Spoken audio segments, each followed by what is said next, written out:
Alhamdulillah wassalatu wassalamu ala Rasulillah wa ala alihi wa sahbihi wa man tabi'ahum bi ihsan ila yaumil qiyamah. Amma ba'du.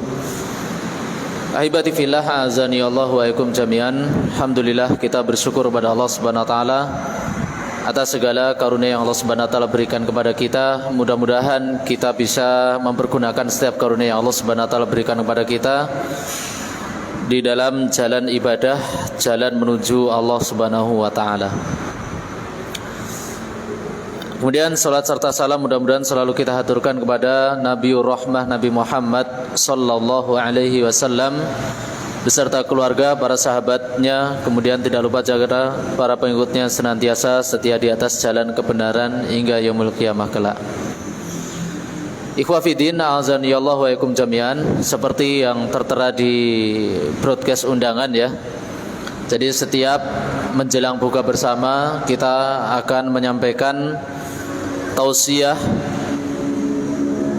mengenai yaitu ilmu-ilmu agama.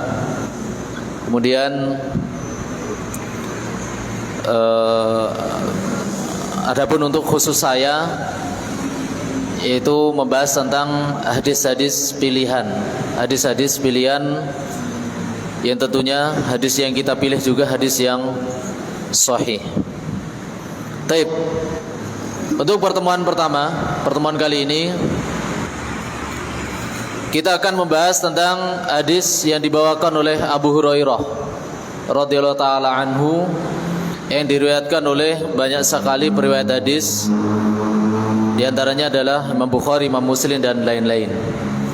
Hadis yang cukup masyhur, hadis yang cukup terkenal, yang insya Allah kita sering mendengar tentang hadis tersebut.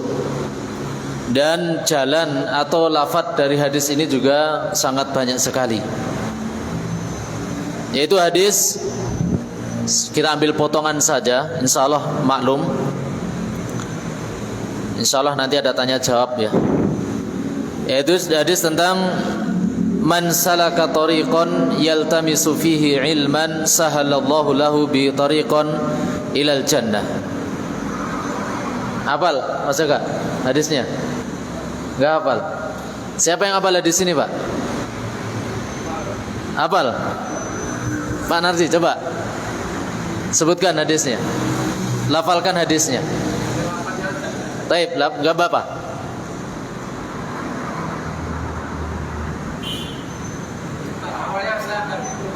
Enggak apa-apa. Man salaka.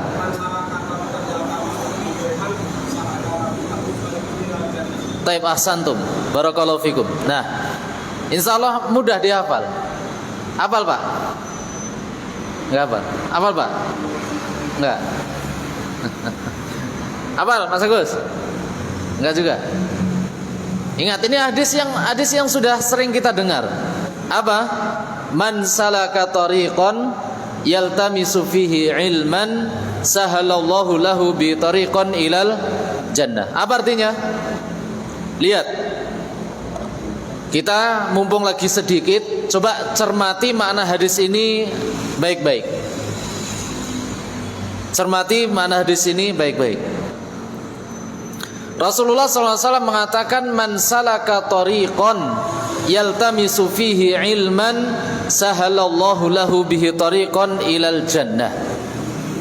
Hadis ini bercerita tentang mudahnya seorang hamba menuju surga.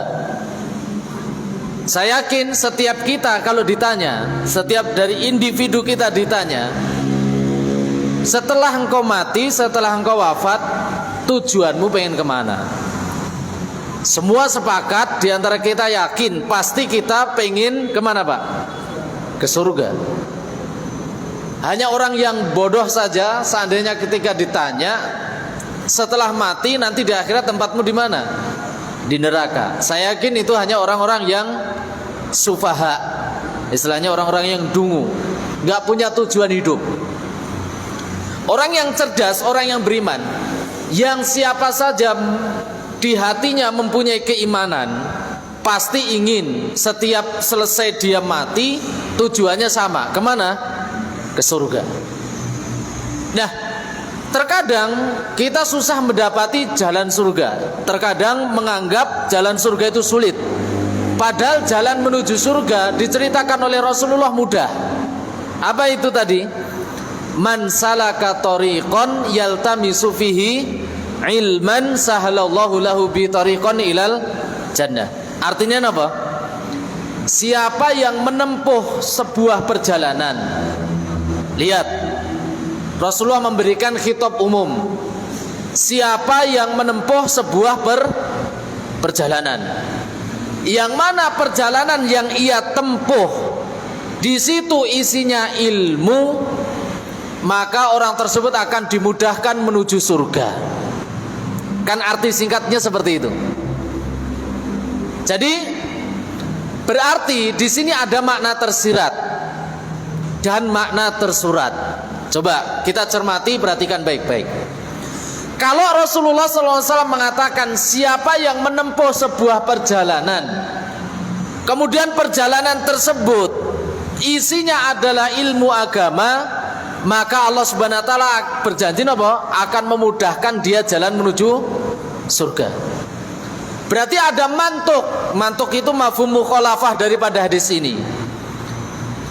Memberikan dua faedah besar dari kalimat man salaka tariqan yaltamisu fihi ilman. Ada dua faedah besar. Apa faedah besarnya, Pak? Bahasanya ada di antara manusia berjuang mati-matian menempuh sebuah perjalanan, kan gitu. Tapi perjalanan ini ada dua. Pertama, jalan yang muaranya surga. Kedua, jalan yang muaranya ke neraka. Nah, adapun jalan yang muaranya ke surga, Rasulullah ceritakan. Rasulullah memberikan bocoran di situ. Apa? Kalau jalan yang ia tempuh adalah ilmu agama, oh berarti dia jalannya ke surga. Kalau jalan yang ia tempuh, dia menempuh perjalanan, safar, pergi, pindah, hijrah, merantau dan sebagainya dari rumahnya yang jauh ke tempat orang lain, tapi jalannya bukan ilmu agama, belum tentu jalan tersebut menghasilkan apa? Surga. Maka yang menjadi titik pemisah di sini apa? Ilmu agama, Pak. Bukan ilmu yang lain. Bukan ilmu fisika, bukan ilmu perkuliahan, bukan ilmu dagang, bukan ilmu kerja, bukan. Tapi yang menjadi titik pemisah di situ, titik muara kita bisa masuk surga adalah jalan apa tadi? Ilmu agama.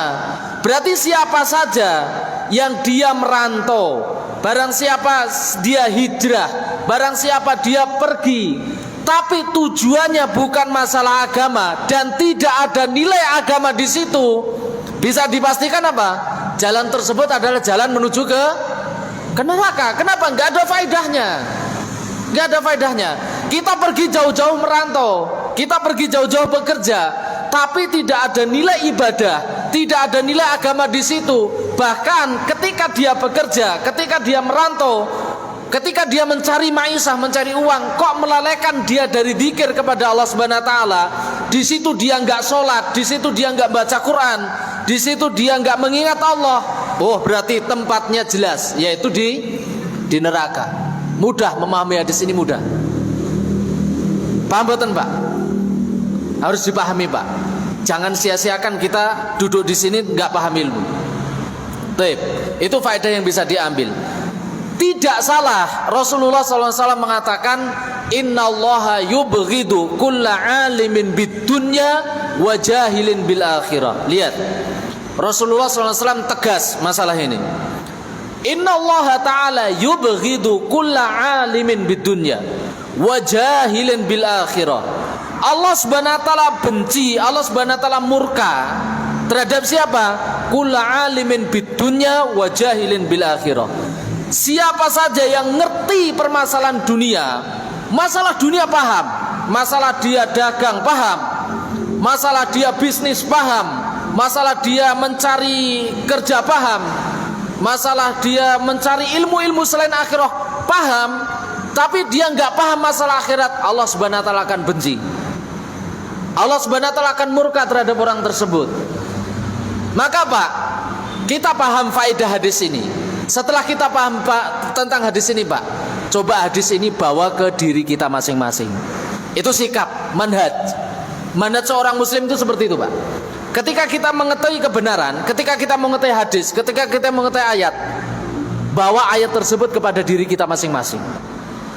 Sudahkah kita menempuh perjalanan yang di situ ada ilmu agama? Atau selama ini kita merantau, kita menempuh perjalanan justru ilmunya bukan ilmu agama? Maka itu berbahaya. Maka itu berbahaya. Kenapa? Dia akan dibenci oleh Allah Subhanahu wa taala dan akan dimurkai oleh Allah Subhanahu wa taala. Baik besarnya, baik kecilnya, baik mudanya, baik tuanya, sama. Ketika kita muda, masa muda kita gunakan untuk merantau. Tapi perantauan kita, hijrah kita, pergi kita nihil, nol daripada ilmu agama, maka Allah Subhanahu wa taala akan benci dia. Walaupun penghasilan dari uang dia banyak, walaupun jabatan yang ia cari tinggi, tapi di situ nol daripada ilmu agama, Allah Subhanahu wa taala akan benci dia. Dan ketika amalan yang ia kerjakan menjauhkan dia dari ilmu agama, jelas neraka yang akan ia dapat. Nah, ini faedah yang bisa diambil dari man salaka tariqan yaltamisu fihi ilman sahalallahu lahu bihi tariqan ilal jannah. Berarti ada dua faedah besar. Yang pertama yaitu ada sebagian manusia berjuang mati-matian, pergi, hijrah, merantau, kemudian apa lagi? Meluangkan tenaganya, meluangkan waktunya hanya untuk mencari dunia, hanya untuk mencari keahlian permasalahan dunia yang di situ tidak ada nilai akhiratnya. Oh, pasti dia akan dibenci oleh Allah Subhanahu wa taala. Dia akan dijauhkan oleh Allah Subhanahu wa taala dari rahmat, dijauhkan oleh Allah Subhanahu wa taala dari pertolongannya. Yang kedua, ada di antara kita mencari mati-matian, hijrah, pindah, merantau, pergi dan sebagainya. Di situ ada nilai ibadah yang ia tuju, ada nilai agama yang ia tuju. Walaupun konteksnya dia bisnis, walaupun konteksnya dia bekerja, walaupun konteksnya terlebih konteksnya murni di dalam masalah ilmu agama, oh berarti dia dekat dengan Allah, pertolongan Allah sangat dekat, kemudian dia akan mendapatkan rahmat dari Allah Subhanahu wa taala, dan dia termasuk orang-orang yang tidak dibenci oleh Allah. Nah, ini faedah yang bisa diambil dari man salaka tariqan yaltamisu fihi ilman sahalallahu lahu bihi tariqan ilal jannah. Baik. Kemudian poin yang kedua yang akan kita sampaikan. Di situ Rasulullah SAW mengatakan, sahalallahu lahu bihi tariqan ilal jannah. Barang siapa yang menempuh ilmu, menempuh sebuah perjalanan, pergi, safar, merantau dan sebagainya, kemudian perginya dia, merantaunya dia, tujuannya adalah ilmu agama, Allah Subhanahu wa taala akan memudahkan dia jalan menuju surga. Apa yang dimaksud dengan sahalallahu lahu bi tariqan ilal jannah? Apa yang dimaksud dengan mudahnya dia mendapatkan jalan surga? Maka para ulama di sini berbicara makna sahalallahu lahu bi tariqan ilal jannah ada beberapa poin. Yang dimaksud mudahnya dia mendapatkan jalan surga minimal ada 5 poin yang akan kita sebutkan. Poin yang pertama yaitu an yursidahumullahu ala ilmin nafi. Yang dimaksud mudahnya, terbukanya pintu jalan menuju surga dia, yang dimaksud adalah Allah Subhanahu wa taala menunjuki dia ilmu yang bermanfaat, atau Allah Subhanahu wa taala memberikan dia hidayah ilmu yang bermanfaat. Karena kalau kita tinjau bahasanya ilmu itu ada 2 jenis. yaitu ilmu yang bermanfaat, kemudian ilmu yang tidak bermanfaat. Ilmu yang bermanfaat, apa yang dimaksud ilmu bermanfaat? Adalah ilmu yang ketika dia mendapatkan ilmu, kemudian dia mudah untuk mengamalkannya. Kita berikan contoh. Sebelumnya dia nggak ngerti, nggak paham bahasanya ilmu. Contoh, kita ambil satu perkara, musik contoh. Kita nggak ngerti sebelumnya bahasanya musik adalah perbuatan yang diharamkan oleh Allah dan Rasulnya. Kemudian tiba-tiba dia ngerti dalil tentang pengharaman musik, baik Al-Quran ataupun As-Sunnah. Ketika dia ngerti dalil, dia mudah mengamalkan. Maksudnya bukan berarti dia mengamalkan musik, maksudnya dia mudah meninggalkan musik setelah dia tahu dalil. Dalilnya apa? Surat Luqman ayat 6 contoh. Rasulullah SAW memberikan pengharaman tegas tentang bab musik tanpa pengecualian. Rasulullah mengatakan menyamakan dengan 4 atau 3 perbuatan dosa besar. Rasulullah mengatakan la yakunna min ummati yastahilluna al-hirra wal harira wal khamra wal ma'azif. Lihat, Rasulullah SAW mencantumkan 4 dosa besar dengan standar sama. Rasulullah mengatakan akan ada nanti di akhir zaman umatku yang menghalalkan hir wal harir. Napa niku, Pak? Sutra, zina. Kemudian apa? Wal khamr. Khamr niku napa? Ya ciu, khamr, minum-minuman keras, narkoba dan sebagainya. Yang terakhir kata Rasulullah SAW ma'azif, yaitu apa? Musik. Nah, dia sebelumnya tidak tahu tentang dalil ini, masih musikan, masih merokok dan sebagainya.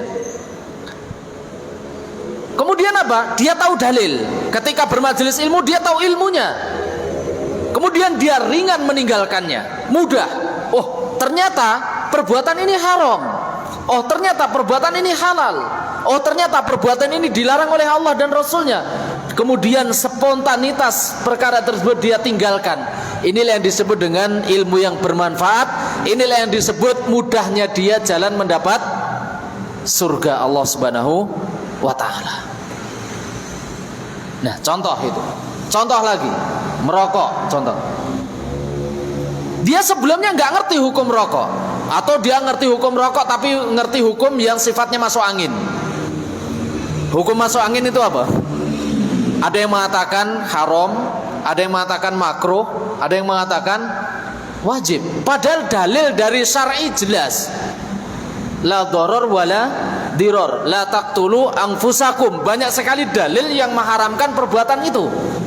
Kemudian apa? Dia tahu, oh ini dalilnya ternyata haram toh. Oh ini ternyata salah toh. Oh ternyata ini dilarang oleh Allah dan Rasulnya toh. Kemudian dia tahu, oh berarti dia mendapatkan hidayah. Kemudian dia mudah meninggalkannya. Oh dari sekarang saya tinggalkan perbuatan ini. Kenapa? Karena ini ternyata Allah dan Rasulnya mengharamkannya. Mudah dia tinggalkan. Oh inilah yang disebut dengan ilmu yang bermanfaat. Permasalahan-permasalahan riba juga sama. Oh ternyata riba haram. Dalilnya jelas, Allah dan Rasulnya mengutuk pelaku riba. Allah Subhanahu wa ta'ala mengancam perang dengan riba. Wa ahallallahu al-bai'a wa harramar riba. Allah Subhanahu wa ta'ala menjelaskan detail, jelas, tegas tentang pengharaman riba. Setelah dia mendapatkan dalil tentang pengharaman riba, ilmu bahasanya riba haram, kemudian dia tinggalkan dan dia mendapatkan kemudahan untuk meninggalkannya. Oh berarti ada indikasi alamat orang tersebut mendapatkan ilmu yang bermanfaat, dan itulah yang disebut dengan jalan mudah menuju surga. Kenapa kok mudah? Karena ringannya dia meninggalkan perbuatan haram. Coba Pak, kalau dia berat Pak, masih berat. Contoh, ngerti riba haram, bekerja di tempat yang di situ ada ribawinya, tapi masih memikirkan, kira-kira kalau saya keluar dari sini saya mau makan apa? Berat, masih memikirkan. Demikian juga rokok, musik dan sebagainya.